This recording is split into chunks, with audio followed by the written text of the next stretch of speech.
Ketika saya dulu minta Gus Dur jadi presiden, terus kita rapat berkali-kali, cara saya meyakinkan adalah seperti itu, Gus, sampean minta Sultan yang jadi presiden, maksudnya Sultan Jogja. Saya bilang, kalau Sultan Jogja yang jadi presiden, saya tidak ikut-ikut, saya tidak akan bantu.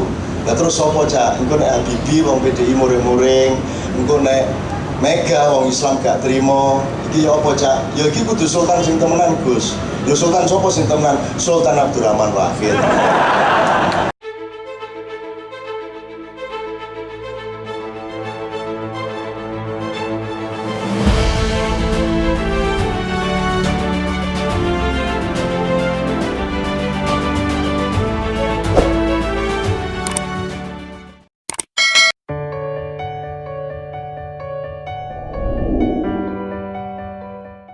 Duh bala kanca priya wanita aja mung ngaji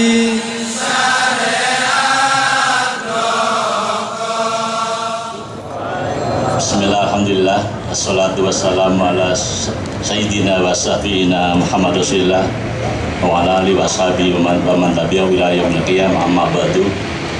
Yang kami hormati Pak Kiai Haji Said Agil Sirot, beliau ini turunan Bali. Saya punya silsilahnya Pak Kiai, itu ada di pesantren Salafi. Semua kiai-kiai besar ada silsilahnya, dan Pak Kiai Said Agil ada di situ.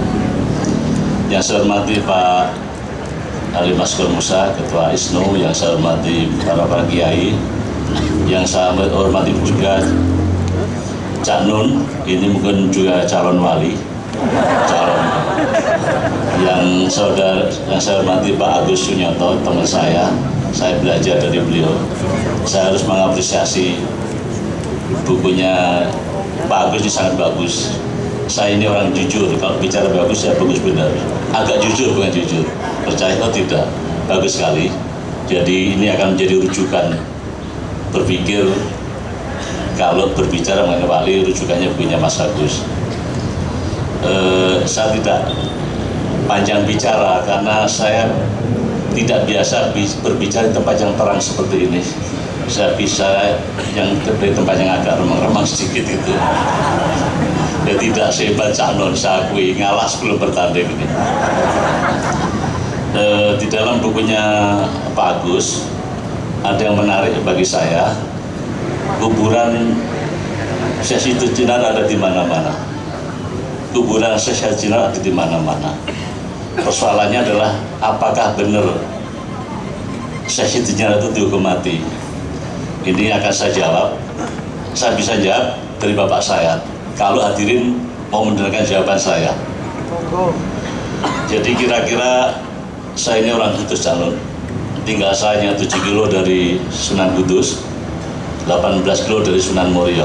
Tapi bapak saya lebih sering membawa ke Sunan Muria dari ke Sunan Kudus. Saya nggak tahu kenapa. Suatu saat beliau cerita, apa benar Sunan Syekh Sitina itu mati, dihukum mati? Beliau menjawab, belum tentu. Kenapa? Sunan Kudus pejabat negara Demak, Sunan Muria sama. Kalau Sunan Kudus panglima perang, penasihat raja, Sunan Kalijogo sukanya berusaha ke kampung. Kalau sekarang intel, mukhabarat lah, macam saya dulu gitu. Sahabat.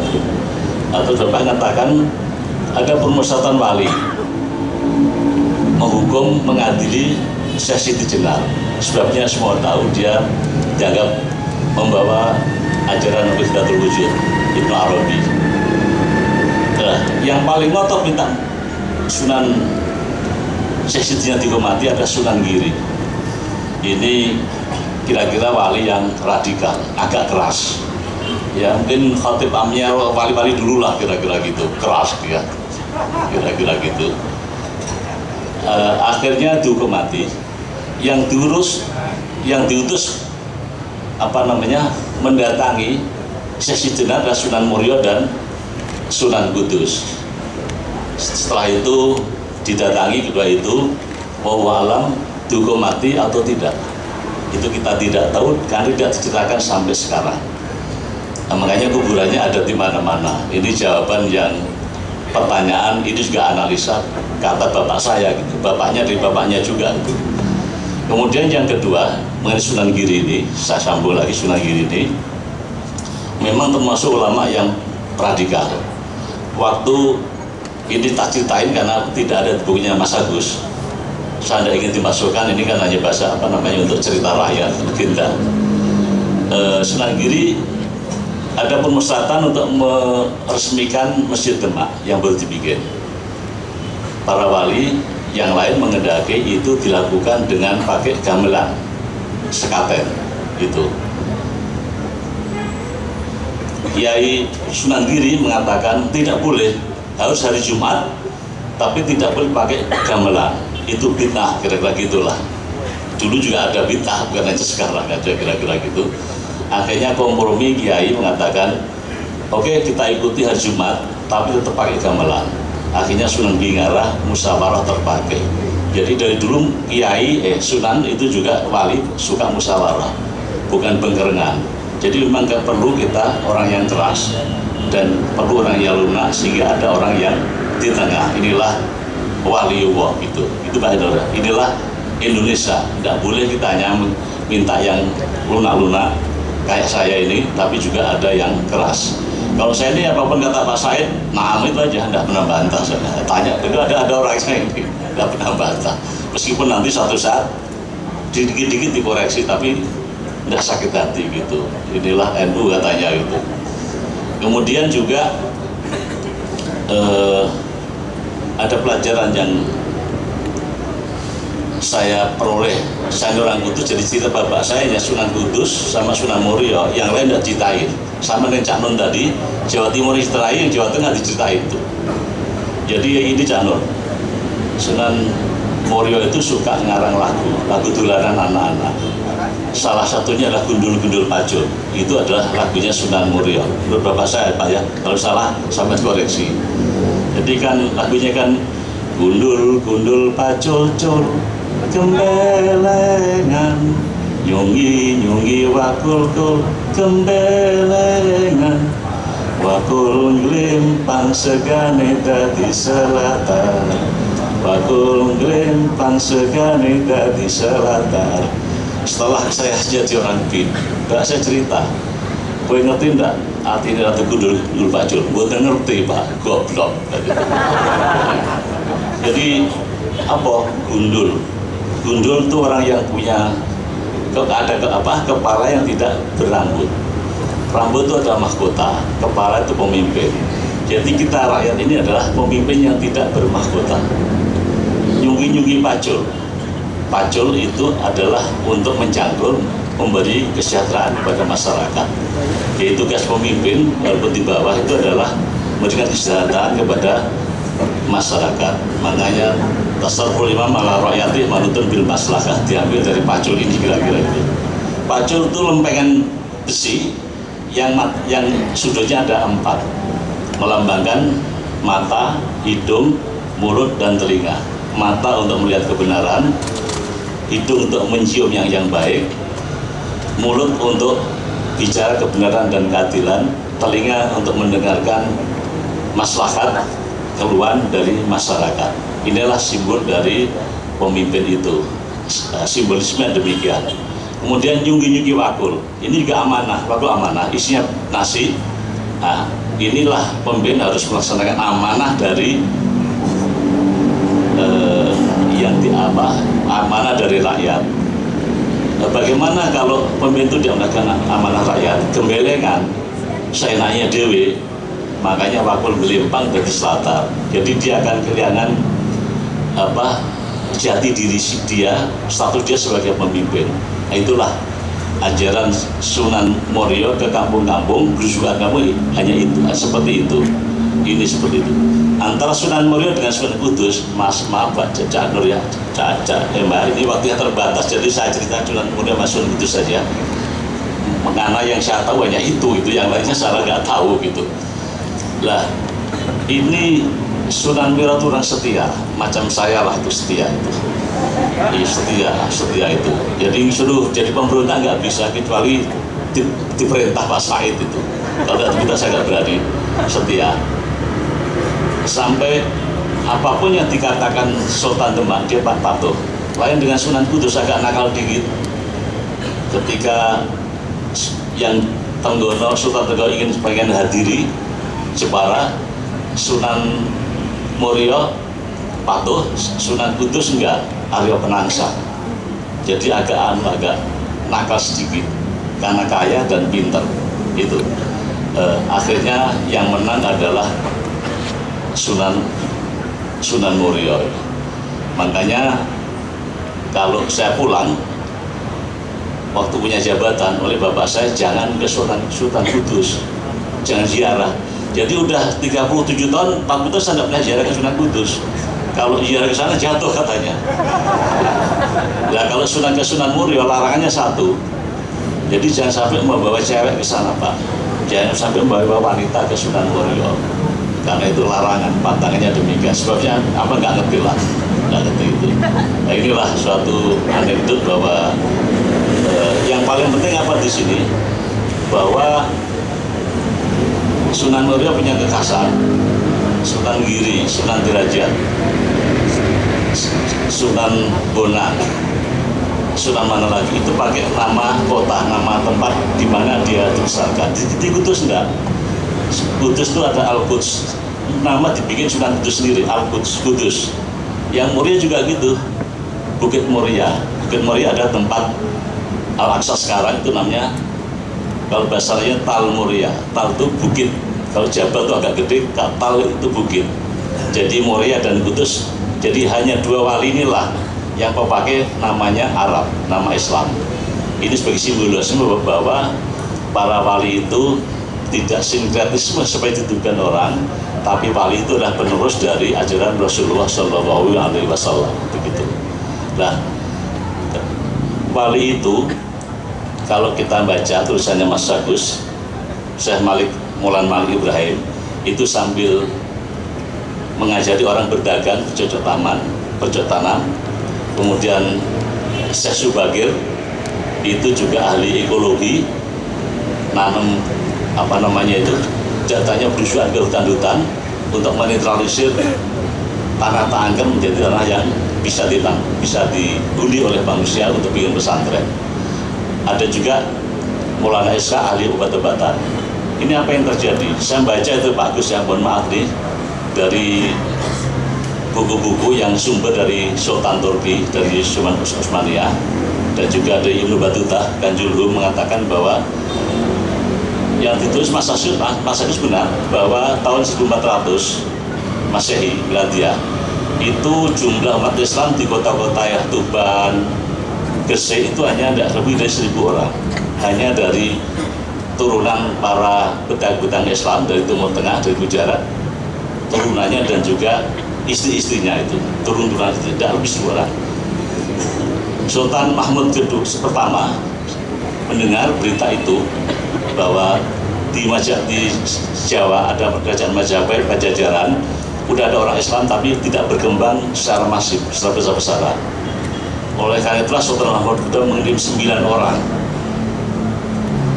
yang punya orang pintar agama dan punya karomah, antara lain Maulana Malik Ibrahim, Maulana Ishaq, Syekh Subagir, Syekh Jumadil Kubro dan sebagainya.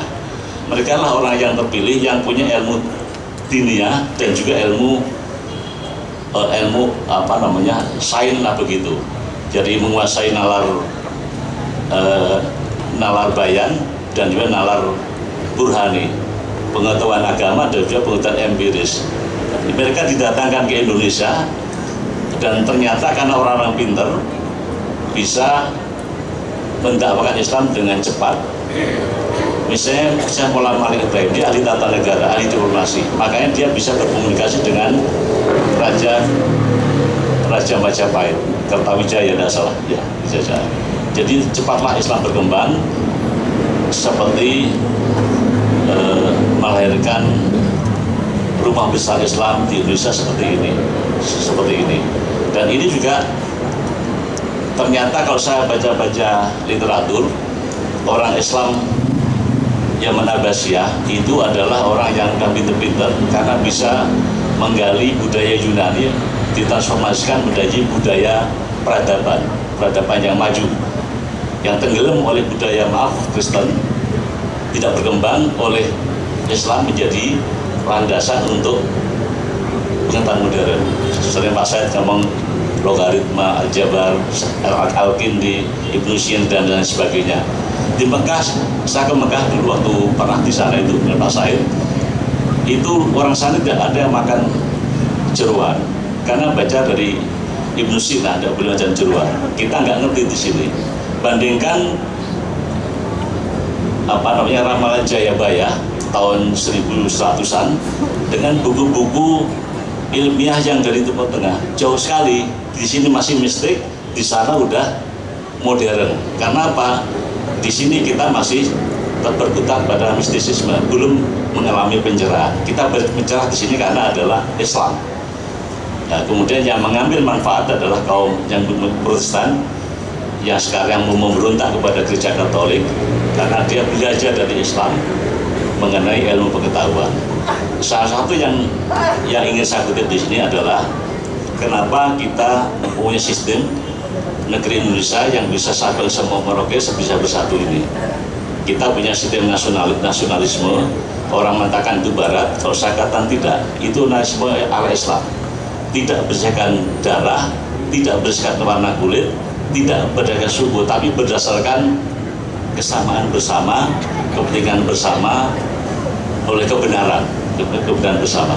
Inilah suatu hal yang penting yang ingin saya katakan, bahwa kalau leluhur kita merumuskan Pancasila sebagai dasar negara kita, itu bukan meniru Barat, tapi di dalam diri mereka sudah ada bibit nasionalisme, bibit tasamuh, toleransi, dan bibit pluralitas kebersamaan. Inilah yang mungkin kami katakan, saya sampaikan pada malam ini. Kami sebenarnya agak tidak mau bicara sini karena maunya dengerin Yakin Kanjeng gitu. Ini saya dengar dari teman saya yang di Eropa, ini udah melanglang buana. Satu saat saya ditanya oleh Franky Welirang, Pak Asad udah dengerin Kiai Kanjeng? Sudah. Menurut Pak Asad bagaimana? No comment, udah bagus dikomentari. Saya bilang ini luar biasa. Dan kalau melihat Cak Nur ini sama lah, laki-laki sampai Cak Nur sama saya sama, mesti sukanya wanita cantik. Nah mungkin ada orang kayak Cak Nur suka wanita jelek, Pak saya juga sama lah. Demikian, mohon maaf kalau kesalahan, mohon maaf kalau aku tori. Wassalamualaikum warahmatullahi wabarakatuh. Subhanallah Mbak Yai, saya akan mohon kepada Mas Agus untuk menjadi gong bener.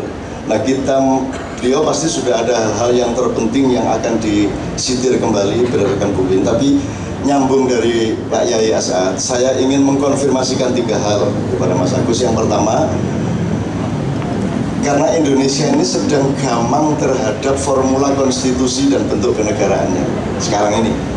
Jadi 2014 ini bisa ada pemilu, bisa ada tidak, bisa tidak. Ya, maksud saya gini, kita ini kan sudah lama diajari wali-wali dan sesepuh-sesepuh untuk menciptakan satu desain kebersamaan yang sekarang disebut negara. Jadi semula saya menyangka Mojopahit itu negara persatuan sama dengan NKRI, tapi dari beliau saya menemukan bahwa Mojopahit itu negara persemakmuran. Sehingga negara dengan pemerintah berbeda, dan daerah-daerah tidak kirim upeti kepada Mojopahit karena persemakmuran. Jadi Mojopahit adalah negara persemakmuran. Terus ada at-tajribah wal ijtihad minal aulia, dari para wali ada eksperimentasi. Ini diperlukan ada satu kekuasaan atau kedaulatan pemerintahan yang lebih kuat, yang lebih makro, karena Indonesia waktu itu Mojopahit sedang diancam akan kehilangan infrastruktur ekonominya karena masalah bencana, sehingga keraton Mojopahit segala macam hilang. Maka eksperimentasi Sunan Kalijogo dibantu oleh Sunan Kudus adalah merubah keprabon Mojopahit menjadi Kesultanan Demak. Nah, kesultanan ini karena mengandalkan Al-Quran dan Wali Songo, maka dia tidak pakai presiden dan perdana menteri. Jadi dari persemakmuran menjadi kesultanan. Setelah itu pindah ke Mataram, itu karena konflik Sunni Syiah. Sunni ini Joko Tingkir, ya itu Ahlussunnah wal Jamaah, yaitu Sultan Hadiwijaya atau Mas Karepet. Sementara Aryo Jipang itu Syiah. Sunan Kudus juga agak sedikit Syiah, gitu ya. Ada konflik yang tidak selesai, diwarnai juga oleh rasa hak untuk berkuasa, karena seharusnya setelah Sultan Trenggono bukan Mas Karepet tetapi Aryo Penangsang menurut nasabnya. Maka kemudian konflik ini membuat mbahnya Gus Dur yang ke-9, yaitu Pangeran Benowo, minggir dari kekuasaan, bikin pesantren di daerah Banyumas dan Banjarnegara, yaitu Pangeran Benowo. Sehingga ketika saya dulu minta Gus Dur jadi presiden, terus kita rapat berkali-kali, cara saya meyakinkan adalah seperti itu, Gus, sampean minta Sultan yang jadi presiden, maksudnya Sultan Jogja. Saya bilang, kalau Sultan Jogja yang jadi presiden, saya tidak ikut-ikut, saya tidak akan bantu. Nah terus sopo cak, engko nek Habibie wong PDI muring-muring, engko nek Mega wong Islam gak terima, iki ya apa cak? Ya iki kudu Sultan sing temenan, Gus. Lho Sultan sopo sing temenan? Sultan Abdurrahman Wahid. Ah sampean iku, lho sampean itu punya hutang nasab. Karena seharusnya sampean itu dari Joko Tingkir itu kekuasaan harus ke tangan Pangeran Benowo. Pangeran Benowo tidak tahan sama konflik politik dan aliran madhab itu, maka beliau kemudian melarikan diri dari politik, bikin pesantren di daerah Banyumas yang kelak menjadi Kolopake. Itu lain masalah. Nah Gus Dur itu turunan ke-9 dari Pangeran Benowo yang harus tampil lagi. Nah Gus Dur makanya kemudian kita umumkan yang harus jadi presiden bukan politisi tapi begawan. Ingat sampean, begawan, dan itu rapatnya di rumah Gus Dur. Ya saya tegel ada insya Allah siang hari itu. Dan seterusnya dan seterusnya. Nah maksud saya mengungkap sejarah sedikit soal Gus Dur ini, saya ingin Pak Agus membenahi. Kita ini sudah diajarin untuk cari-cari bentuk negara. Jadi dari negara persemakmuran Majapahit menjadi kesultanan dengan sistem yang sedikit berbeda. Tapi ketika kesultanan itu persemakmuran disempurnakan dengan diciptakannya tanah-tanah perdikan. Yang pimpinan perdikannya disebut Ki Gede atau Ki Ageng. Nah, tanah perdikan ini bukan bawahan tapi rekanan. Jadi tidak harus kirim upeti. Tetapi persemakmuran Demak maupun Majapahit ini kemudian dipotong menjadi negara kesatuan yang sifatnya imperialistik, mulai Panembahan Senopati Mataram. Buktinya cucunya Brawijaya yang menjadi kepala tanah perdikan di daerah Bantul, Jogja Selatan, yaitu di Mangiran, itu dianggap tidak taat kepada Mataram sehingga dia dipecah kepalanya dengan batu. Itu yang membuat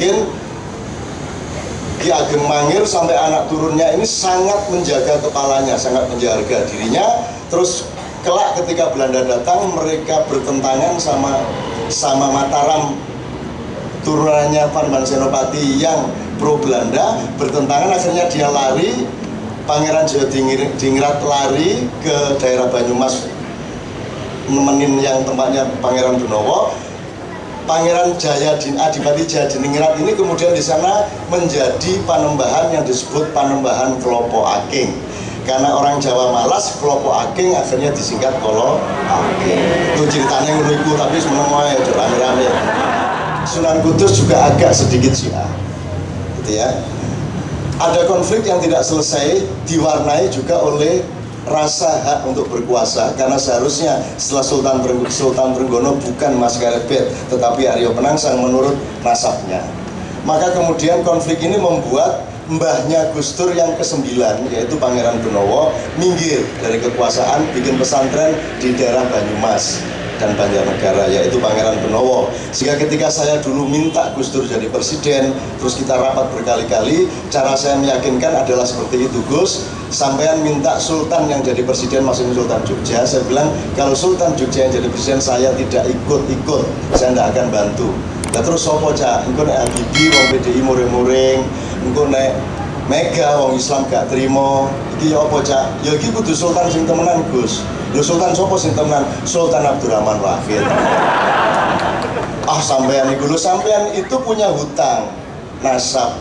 Karena seharusnya sampean itu dari Joko Tingkir itu kekuasaan harus ke tangan Pangeran Benowo. Pangeran Benowo tidak tahan sama konflik politik dan aliran madhab itu, maka beliau kemudian melarikan diri dari politik, bikin pesantren di daerah Banyumas yang kelak menjadi Kolopake. Itu lain masalah. Nah, Gus Dur itu turunan ke-9 dari Pangeran Benowo yang harus tampil lagi. Nah, Gus Dur makanya kemudian kita umumkan yang harus jadi presiden bukan politisi tapi begawan. Ingat sampean, begawan, dan itu rapatnya di rumah Gus Dur. Ya saya tegel ada insya Allah siang hari itu. Dan seterusnya dan seterusnya. Nah, maksud saya mengungkap sejarah sedikit soal Gus Dur ini, saya ingin Pak Agus membenahi. Kita ini sudah diajarin untuk cari-cari bentuk negara. Jadi dari negara persemakmuran Majapahit menjadi kesultanan dengan sistem yang sedikit berbeda. Tapi ketika kesultanan itu persemakmuran disempurnakan dengan diciptakannya tanah-tanah perdikan. Yang pimpinan perdikannya disebut Ki Gede atau Ki Ageng. Nah, tanah perdikan ini bukan bawahan tapi rekanan. Jadi tidak harus kirim upeti. Tetapi persemakmuran Demak maupun Majapahit ini kemudian dipotong menjadi negara kesatuan yang sifatnya imperialistik mulai Panembahan Senopati Mataram. Buktinya cucunya Brawijaya yang menjadi kepala tanah perdikan di daerah Bantul, Jogja Selatan, yaitu di Mangiran, itu dianggap tidak taat kepada Mataram sehingga dia dipecah kepalanya dengan batu. Itu yang membuat Ki Ageng Mangir sampai anak turunnya ini sangat menjaga kepalanya, sangat menjaga dirinya. Terus kelak ketika Belanda datang, mereka bertentangan sama Mataram, turunannya Panembahan Senopati yang pro Belanda, bertentangan. Akhirnya dia lari, Pangeran Jawa Dingrat lari ke daerah Banyumas nemenin yang tempatnya Pangeran Benowo. Pangeran Adipati Jayadiningrat ini kemudian di sana menjadi panembahan yang disebut Panembahan Klopo Aking. Karena orang Jawa malas, Klopo Aking akhirnya disingkat Kolo Aking. Itu ceritanya ngeriku, tapi semuanya ya rame-rame. Konangan wonge dikaploki kok aku. Gitu ya. Nah, sekarang tiba-tiba kita bikin negara kesatuan. Ini relevansi sejarahnya bagaimana? Sebab kita ini bikin NKRI tahun 45 kan copy paste saja.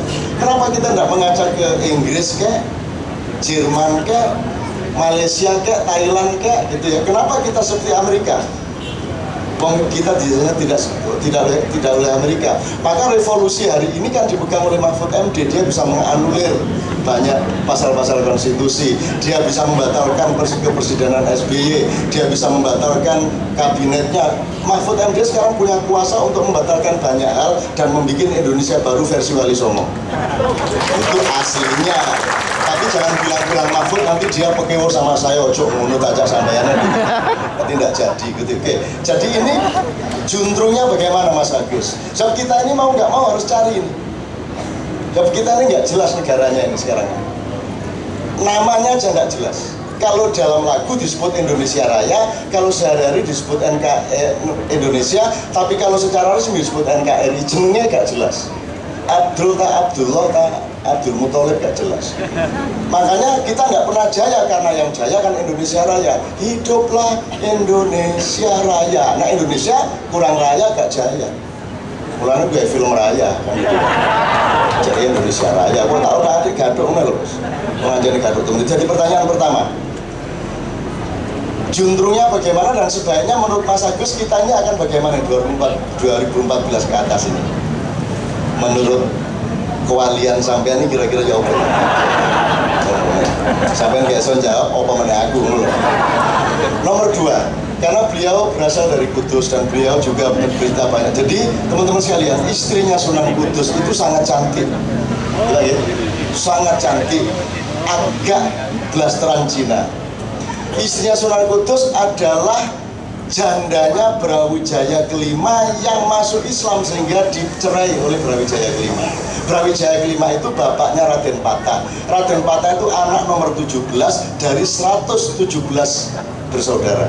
Jadi anaknya Prabu Brawijaya kelima Raja Mojopahit terakhir itu 117. Mereka semua dibagi ke seluruh Nusantara sampai ke Thailand sampai kemana menjadi kepala tanah perdikan. Jadi kita semua se-Nusantara ini bersaudara sebenarnya. Ya. Nah Sunan Kudus ini bapaknya itu Sunan Ngudung. Sunan Ngudung ini dibunuh oleh kakaknya Raden Patah. Ya, oleh kakaknya Raden Patah. Tapi ini justru merupakan kunci dari pengislaman Mojopahit. Jadi kemudian Sunan Kudus diutus oleh Sunan Kalijogo, dibawain surat kertas putih, pakai kuda putih dan berpakaian putih sebanyak 11 atau 17 orang ke Mojopahit. Sunan Kudus membawa amanahnya Sunan Kalijogo mengatakan kepada Raja Mojopahit, ini saya yang membawa surat ini adalah putranya Sunan Ngudung yang kemarin dibunuh oleh Panglima Perang Mojopahit, yaitu kakaknya Raden Patah. Tapi dia datang ke sini tidak untuk membalas dendam, dia datang ke sini untuk menyatakan permaafan satu sama lain dan mengajak untuk menciptakan transformasi Mojopahit di daerah Gelagahwangi, Demak. Akhirnya hari itu juga terjadi bedol negoro.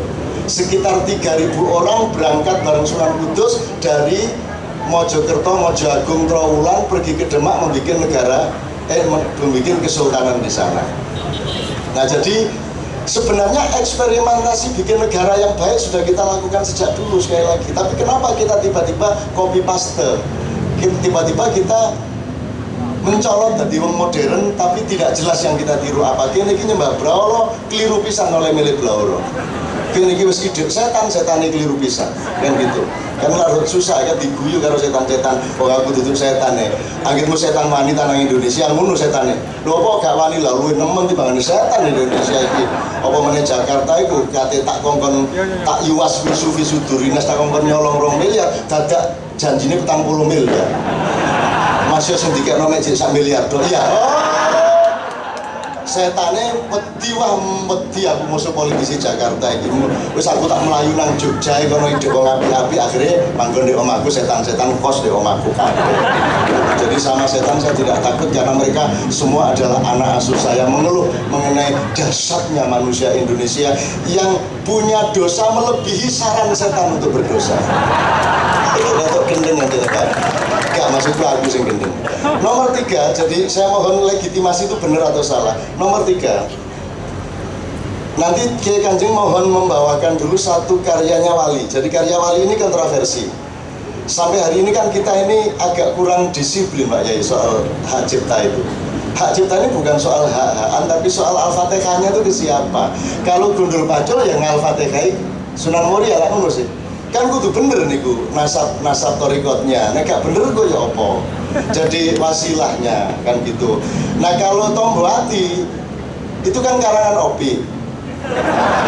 Nah mbahnya Gusmus kan Gusmus ini putranya Mustafa bin Bisri bin Mustafa. Jadi Yai Mustafa mbahnya Gusmus itu dulu punya pikiran besok-besok di tahun 1990-an ada lagu yang terdengarnya seperti ini.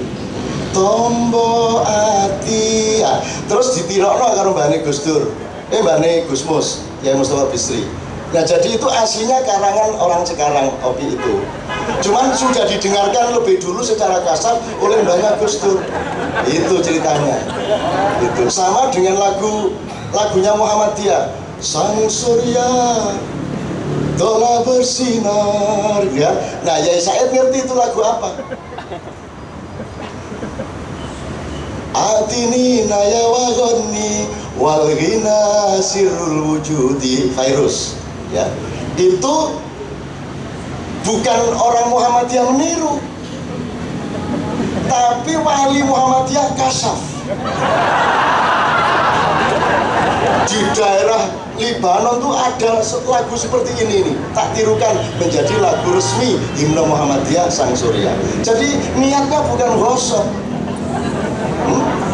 Katolik, Kristen Manorit malahan, Kristen Manorit virus itu, gitu loh. Maronit. Nah. Jadi tidak nyuri kok. kasaf itu kasaf. Wis seru nek meneh-meneh kok lagu ngene ngono ya. Jadi nah terakhir Gundul Pacul ini ya. Nanti kita bawakan misalnya ning donya pira suwene itu dari kita cari nanti Mas Agus bisa jawab. Terus manungso ojo ngumbar nafsu lan angkara para malaikat juru pati ya. Itu karangan para wali juga. Tonggo Hati bukan para wali, syair dari Sayyidina Ali, tapi lagunya dari mbahnya Gus Dur yang mendengar suaranya Opi 100 tahun sebelumnya. Ada orang yang menyangka itu lagu saya goblok duduk ngawur. Aku nggak tahu nggak lagu ini kuat, gitu loh. Itu lagunya Mas Opi yang didengarkan 100 tahun sebelumnya. Tuh, itu jangan tidak paham dunia kewalian itu apa. Jadi kok ini gak hulu hilirnya kehidupan. Nah, Gundul Pacul ini alhamdulillah Pak Yai, Kiai Kanjeng pernah pentas judulnya Diplomacy of Gundul Pacul di Jerman.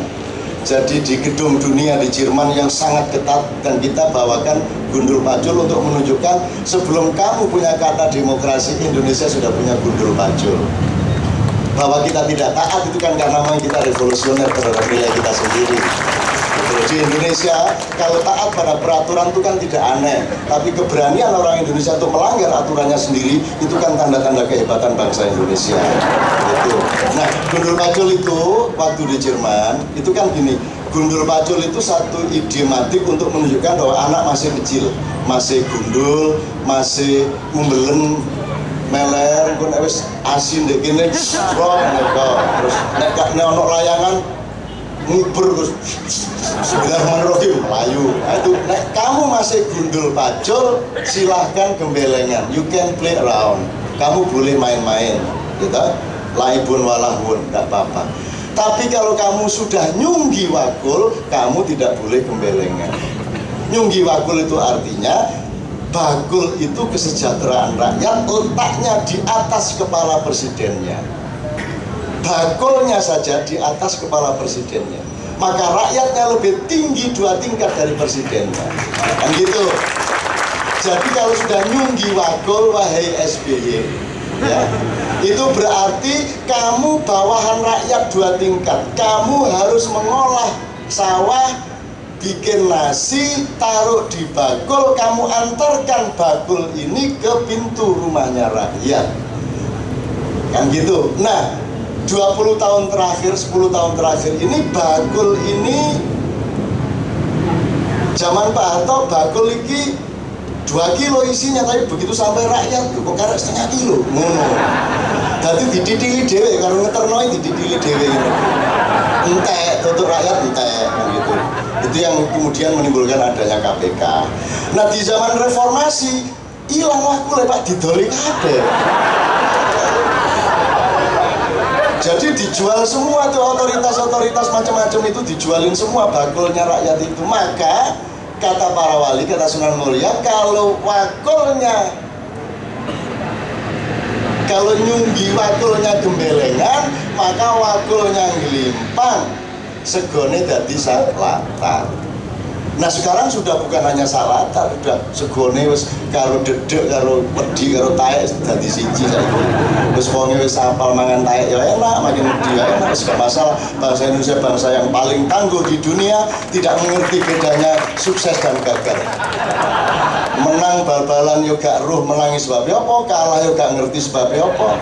Dan itu semua bukan soal kekalahan dunia. Orang Indonesia adalah sufi-sufi natural yang tidak ingin menyakiti hati siapapun.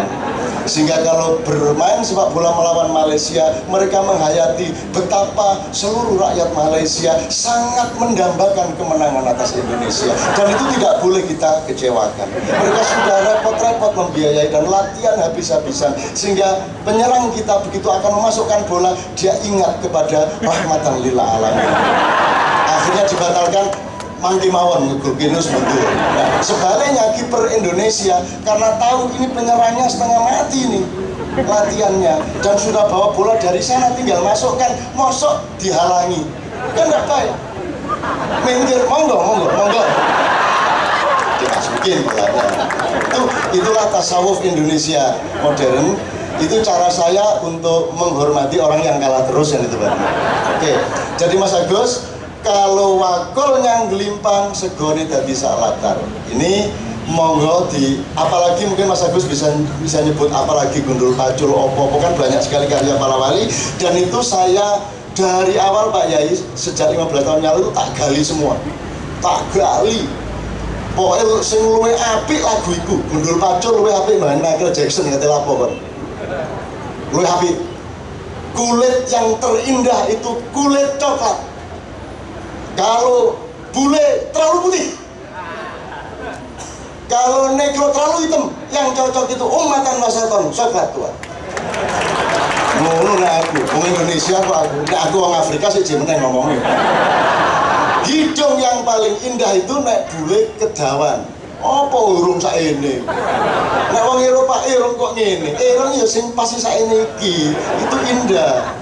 Khairul umuri ausatu ngono, kedukuran ya elek. Kendaan ya elek, sih cocok Indonesia.